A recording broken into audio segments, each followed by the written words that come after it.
Alright, let's do a quick analysis on SoFi stock. They have earnings upcoming, so it might be interesting for old and new investors alike. So as you can see, stock price has been absolutely hammered, just like all the other growth stocks.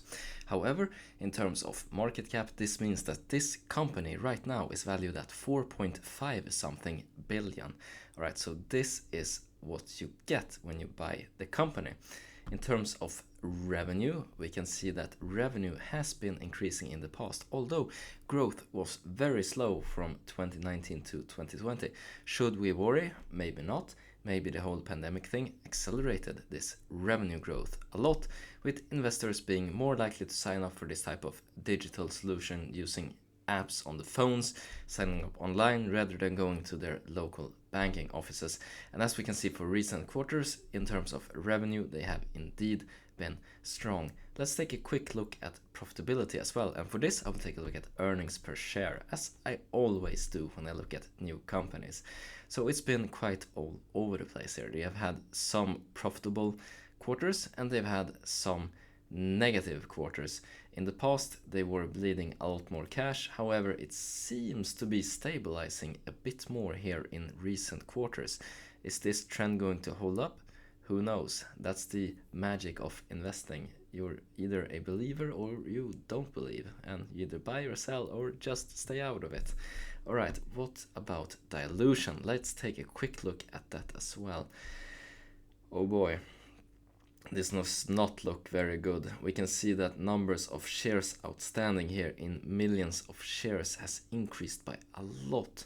They've issued a lot of new shares. I don't know if it's for buying other companies or if it's for financing the whole operation rather than using debt. They issued new shares. Let's just take a quick look at debt as well to see if this has indeed been the case. Alright, so debt seems to be going down. So they've not been financed a lot with debt. They have been issuing shares in that case. Alright, so what about price ratios? I don't think it's any use to look at price to earnings since a lot of the quarters are negative in terms of price to earnings. We will just get a 0. But what about price to sales? So as you can see here, we have the first component, stock price, when it used to be 15 and then it's been going down. This affects this ratio positively.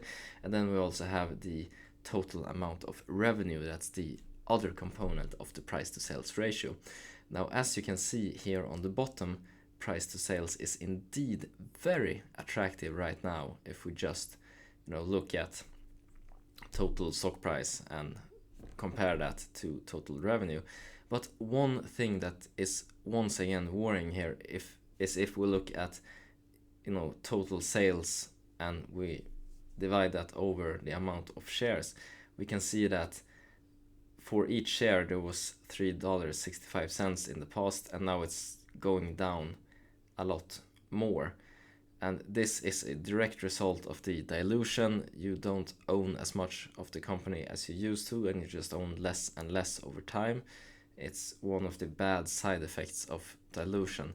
This is quite a big red flag. This is very worrying. It's high risk of just being diluted to oblivion if the company doesn't just produce great results here in the next year and then start to deliver and make a lot of money, and shareholders will indeed be rich in this case. So this is very high risk but also potentially high reward. I was interested, so I took a quick look at the website as well. You can see a lot of different offerings, so a very versatile business. One thing that I didn't like here once again is when I click here on invest, I just get a leads form to fill out. And even though I'm going from a European country, I still get asked about state. Well, I'm not in the US, so I assume they're only based in US in this case. And also just a leads form, no additional information.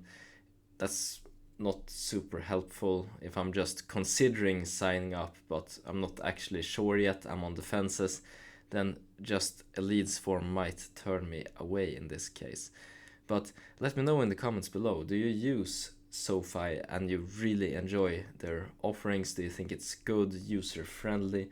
all these things are important. We just look at the numbers here, but we also need to look at the business, what's going on, behind the numbers, because you're buying part of a company and not a lottery ticket.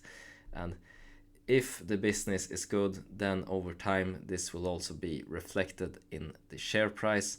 Right now, in terms of price to sales, very attractive indeed, but they need to be profitable soon so that they don't need to finance the company by issuing more shares. This is the risky part. If we see a lot of profitability very soon, then this could indeed be extremely good for investors who will make a lot of money. But if they continue to be unprofitable and continue to issue shares to finance the whole business, well, with this low share price, they will need to issue a lot of shares to continue to finance this business, and this only makes dilution way worse. So to summarize, high risk, high reward, and as always, hope you make a ton of money whatever investments you decide to make. Take care now. Bye bye.